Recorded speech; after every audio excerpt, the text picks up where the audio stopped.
Hello, I'm Levi Robinson, mixed media artist. I would describe my style. My work is sort of centered around the layered image, texture, culture. I guess visually, it's built on like traditional techniques, but I try to make sure I maintain a contemporary twist on it. It's rooted in, like I said, culture. I'm typically, with a piece trying to tell some sort of story, and I try to, again, with texture and layers, I try to infuse some mystery and try to use the work as a catalyst, for conversation and dialogue and exploration and discovery, all that kind of stuff. All right. I grew up in Newark, New Jersey, born and raised. I discovered that I was an artist sort of young, relatively young. I had an uncle who was an artist ahead of me. He never became a professional artist, but he grew up drawing and painting and funny story, he got locked up, he got incarcerated, right? And while he was in jail, he liked to draw animals. So he drew this horse. And somehow, I guess, the warden or whatever, the media got a hold of it, and they did a whole feature on him in the Newark Star Ledger. It was wild. So when he got out, he came to me and my mom's apartment or whatever, and he did this big mural on my bedroom wall of a lion and a panther fighting in the jungle. It was a jungle scene. It was crazy, and I had to go to sleep to this thing. It filled my whole wall. I had to go to sleep to this thing at night, this lion, you know what I mean? So it was terrifying. I was young, but it was beautiful, and I think that was like the first source of inspiration for me. That's what sort of, sparked it for me. So from there, I started, sketching, just trying to chase his legend for real. I looked up to him so much. He was a hero to me. So I started sketching and, working. And next thing I knew, me and my boys was doing, drawing comic books. And then, graffiti started to like really, really take root. Graffiti was already a thing in New York and New Jersey or whatever, but at that age, like you come to an age when you start to really discover these things. And, we started to really discover it sort of, like right around the birth of hip hop, Curtis Blow and all, and so, we started doing our little tags and, and stuff like that and creating, graffiti or, graffiti characters or whatever. And again, that was another layer of like, just building interest in drawing and creating images. Going through, that time period, not a lot of parents or adults really encourage you to stay focused or like really, really lean into any artistic pursuits at that time. So it wasn't one of those things that I thought that I could ever make a living at, you know what I mean? So it was just kind of always just a hobby, I mess around, I dilly-dally a little bit. When I got to high school, it started to really take root that like, damn, I might be actually pretty decent at this. So I was given an opportunity to do a sign, for a friend of mine. His dad had a store, a little beauty supply store, whatever, black beauty supplies. And he had me do his signage for it. So I was like, man, there might be something to this. But for whatever reason, my pop, he didn't know too much about art and how you could make a living at it. So he tried to steer me towards like architecture and engineering, and I was like, I tried it.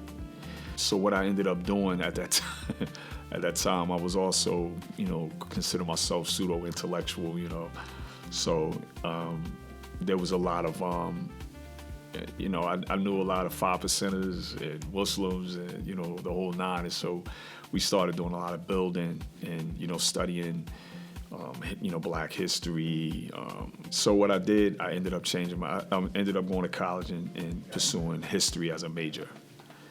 So I went to school in North Carolina. I went to North Carolina Central. So while I was there, again, I'm studying history. At the time, it didn't really occur to me. I didn't know where I was just going to teach, And so as I'm going through this, and I get to a stage in my life where I start having kids, right? I start to discover this is not really fulfilling me, right? And so I'm at work one day, and for whatever strange reason, I go on my lunch break and I pull out a photo of my little sister. Just, I don't know why not, right? I pull out the photo, I start sketching it. I had a 30-minute lunch break. I looked up, it was an hour later. And I realized in that moment, I was like, I lose time when I do this. I could do this for a living and it would never feel like work, So after I rushed back to work, try to play like I had been there the whole time, I immediately changed my major. And I changed it to art at the time. I was going to Montgomery College at this moment because I was going to transfer into, the goal was to transfer into an art program. So that really didn't happen because, again, I had kids, I had a family. So I was like, damn, if I do this, how I'm going to feed them? You know what I mean? So instead, I changed my major to graphic design. So that's what I ended up pursuing my degree in. So I'm living a life to this point, I've been in graphic design for 20 years. I go through a stage, an experience, a family experience that just kind of shook me up a lot. When that happened, I just happened to be out one day. I'm strolling, walking around feeling sorry for myself, whatever. And I just happened upon this art center, right? So I'm like, why not? To this point, I had never really taken my art seriously. I had started going to school or whatever, but I wasn't serious. I would paint, draw, and then I wouldn't show nobody. I would, put it under a couch, or put it in a closet somewhere, And family kept saying yo, you should pursue this. You should pursue this. And so I'm out this particular day. I run up in this art center, and the woman that's inside the art center, she looks at me. She says, you know what? You look like an artist. Are you an artist? So I'm like, I've been accused of that a time or two. So she says, well, we're having this Christmas show. You should put some work in it. And of course, I had never put work in anything, So I took the flyer with really no intent on ever doing anything with it, right? So, I take the flyer home. One day I look at it in the corner, just on a humble, again, still going through what I was going through. It's turmoil in my life at this point. And I say to myself, you know what, why not? I pick up the flyer and I start painting and I start working on this piece. In my mind, I'm thinking, I have to create this piece. I'm gonna make it for a middle-aged Black, woman or man. That's gonna be my target. Little jazz piece, Christmas colors, Christmas show. Right. So I do this piece. I enter it into the show. It's the first thing to come off the wall. The first thing that sells. So at the show, a couple of my friends had come out to support. My family came out to support. And, my friend runs over to me and he says, hey, I think, somebody's buying your piece. And I'm like, you sound crazy, right? Ain't nobody buying nothing of mine. So he takes me over there to it. And lo and behold, there's this 70-year-old white guy standing in front of the piece. So I learned a valuable lesson from that. I learned that, you just do the work. Don't worry about the end results. Don't be trying to target people, That's kind of not how this thing works. But what that did, in addition to that, in addition to teaching me that lesson, it sparked something in all of us, So my friends were like, hey, listen, we got to find a way to keep him doing this. So what was born from that was this organization we put together called Drawing Together, the Drawing Together experience. where we had decided in that moment that we would start doing our own pop-ups. So we started doing art pop-ups in DC, you know. First one was at Studio Gallery in DuPont Circle, right? So we started doing these pop-ups, and, you know, at this point, we're basically trying to circumvent galleries because we don't have we don't want to go through the jury process, you know, and all of that, and not feeling like, you know, black art is really welcomed or celebrated or whatever, like, you know what I'm saying? So we figured, you know, we'll take our destiny into our own hands. So we started doing these shows, and we started bringing in other artists in the area. You know, some of these artists at this point now I've known for 20 years, born from that experience, you know. So we do that, and then in the midst of all of that, COVID happens, right? So I'm sitting on my couch one day, nothing to do, and I get a phone call from this guy. He reaches out to me, says, listen, I have this mural job I want you to do. I'm like, I don't do murals. He's like, nah, don't worry about that. I know you'll meet it. All you gotta do is say yes. So I'm like, all right, fine, all right. So I come out to do this mural job, and it's supposed to be, we're doing murals on boarded up windows in the city. Because, you know, they was trying to protect the businesses from vandalism. And, you know, DC was looking like a ghost town, you know, because they had to board up all the windows. Everybody was home. It looked like a ghost town. So they figured if they put art up on these boards, it would beautify the city, you know, give people some inspiration. You know, so we went out and, you know, we had these inspirational messages, you know, be strong, we're stronger together, you know, hang in there, you know, all this kind of stuff, right? So I'm out one day and I'm working on that, on my first one actually, and I got my son with me, he out, you know, my little apprentice for the day, and this guy walks by and he sees us doing the work and he says, listen, I have another project I think y'all be perfect for. Turns out, he's one of the executives from downtown DC Bid in DC, and they want us to do gallery plays. So we meet with him. He points to all the stores and gallery places. He's like, I want y'all to do all of these boards. So I'm like, this is crazy. Divine destiny. Yeah. I want to go back to something. Yeah. You used the word looked up to. Your uncle. Yeah. Is your uncle still around? No, he passed. I picked that up when you said you looked up to him. Yeah. But was he able to witness any of the inspiration? Not really. Yes. Let me take that back. So he missed the first show we did, but the second show we did, he drove down from Jersey. Him and my aunt's husband drove down, and they were, yeah. As a matter of fact, he was able to see it. Yeah. My habits. So I guess the habits that help my creative process are being present and being curious, right? They say, you know, a lot of people believe that inspiration is something that comes floating down on you from the heavens. I don't really believe that.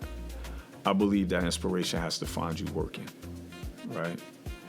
So in the spirit of that, I work, you know what I mean? And through that work, you know, sometimes the work is trash. Sometimes it's terrible, you know? But even, you know, I consider all the things that I consider to be failures lessons, right? And it's a funny thing, Poncho, we were talking about Poncho, I guess he might slide through here today. He kind of gets on me because I'm a little bit of a perfectionist, right? Right. And so a lot of stuff I don't, like if I don't like it, if I'm not feeling it, like no one sees it. You know what I mean? It goes in some dungeon somewhere for nobody to see. And he was like, you gotta stop doing that, you know, because whatever it is that's sort of come through you in that moment, you know, to create that piece, is gonna resonate with somebody. Like you've made that for somebody, you know, and you kind of have to learn how to embrace that.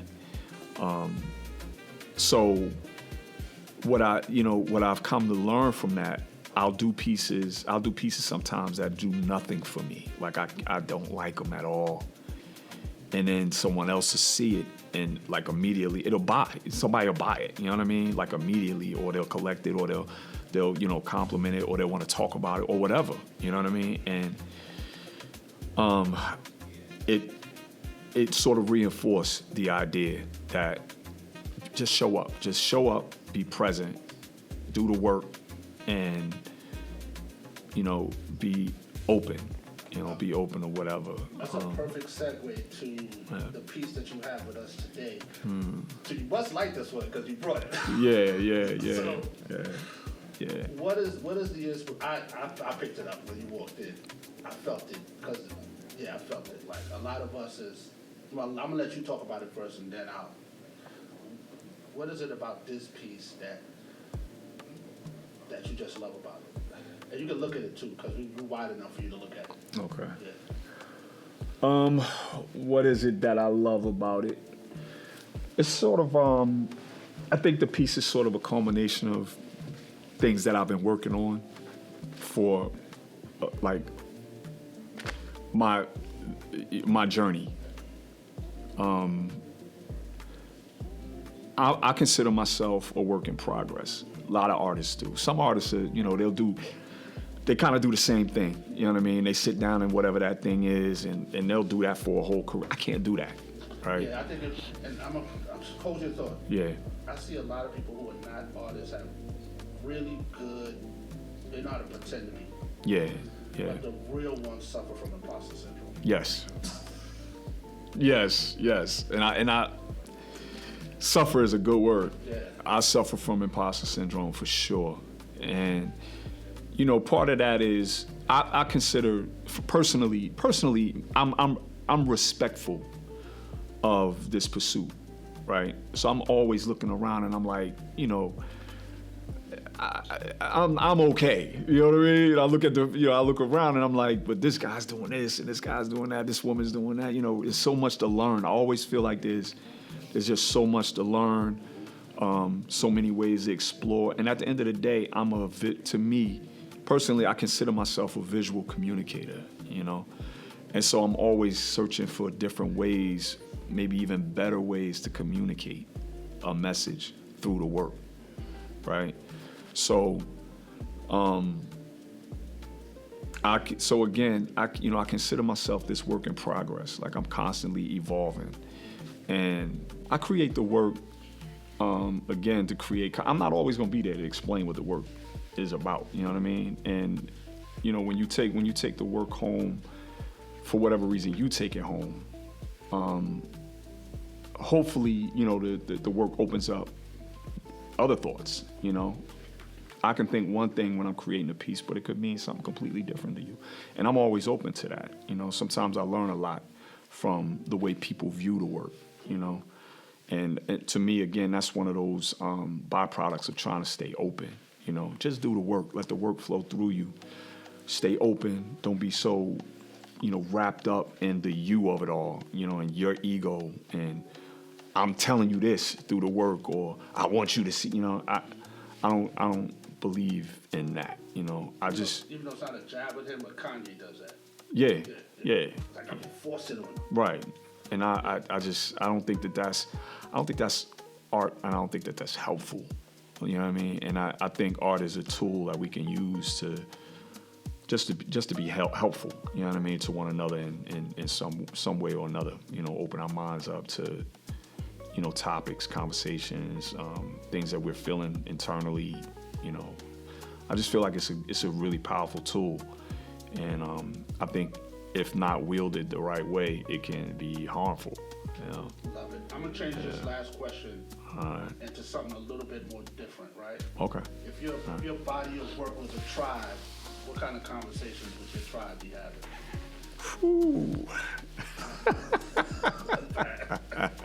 I love that. I put on my foil deep thinking hat. If my body of work was a tribe, what conversation would my tribe be having? My tribe would be having a conversation about what has happened to us what has happened to us, how do we process what has happened to us and then move forward? That's what the work is about. That's crazy. I've never said that before. Thank you for that question. I think that's what the tribe will be talking about. Most of my work, so I was talking about how I had changed my major to history, right? And it didn't really occur to me why I did that until much, much later in my life. I found myself in the middle of the COVID epidemic, and then I found myself in the middle of George Floyd and the whole protest movement, and I'm in Washington, D.C., arguably the most important city in the world. And I'm dealing with this thing. I was there when they did Black Lives Matter in the middle of the street. All right. The next day, me and my crew, we went out and did murals right there on 16th Street. You know what I'm saying? In response to everything that was going on, we responded to Donald Trump with the holding up the Bible at St. John's Church. We were there. We did a whole set of murals on St. John's Church in response. I'm in the middle of this historic moment in life, in our lives, right? So that it revealed to me in that moment, like, why I ended up a history major. Like, it makes sense. So I always try to, like, with the work, I'm always reflecting back and then trying to process, like, what does that mean to us today? And how do we move forward, in light of all of this? So the conversation that I'm hoping that the work is having is centered around that. Yeah. Tell people how they can reach out and contact you, and then I'm going to just get her to ask you a question because I know she's been listening. So okay. How can people reach out and contact you? I can be reached at, my social media handle is at Levi Robinson, no vowels in the Robinson, so it's Levi Robinson with no vowels. And I can be reached, my email address is info@levirobinson.com. I can see that. That's what I was talking about. Like, my hope is that, like, a lot of times I'm doing the work and I don't know why I do a thing, but I look at it and I say, that's the thing, and I walk away. And I don't know how people are gonna, like, what other stories are gonna unfold in the work.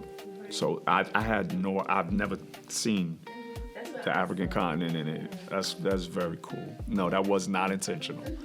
And you don't really know, like, I mean, of course you can look at the map and see, like, what the shapes of the certain countries are, but you could really just look at it. It looks like a geographical region in her hair. I feel like that's very symbolic because she's an African woman. Yeah. So, Yes. I saw a brother. Did you? Yeah, I saw a brother, but I'm glad you corrected me. Yeah. It looked like a pretty brother. He's super pretty. He has a little pearl earring. And I lied. So anything from the heart, because you shared such, like, it was very visual for me. I could see the stuff in your room. Anything else you want to leave with for the next generation of artists? Leave with for the next generation of artists. I try not to be too preachy, but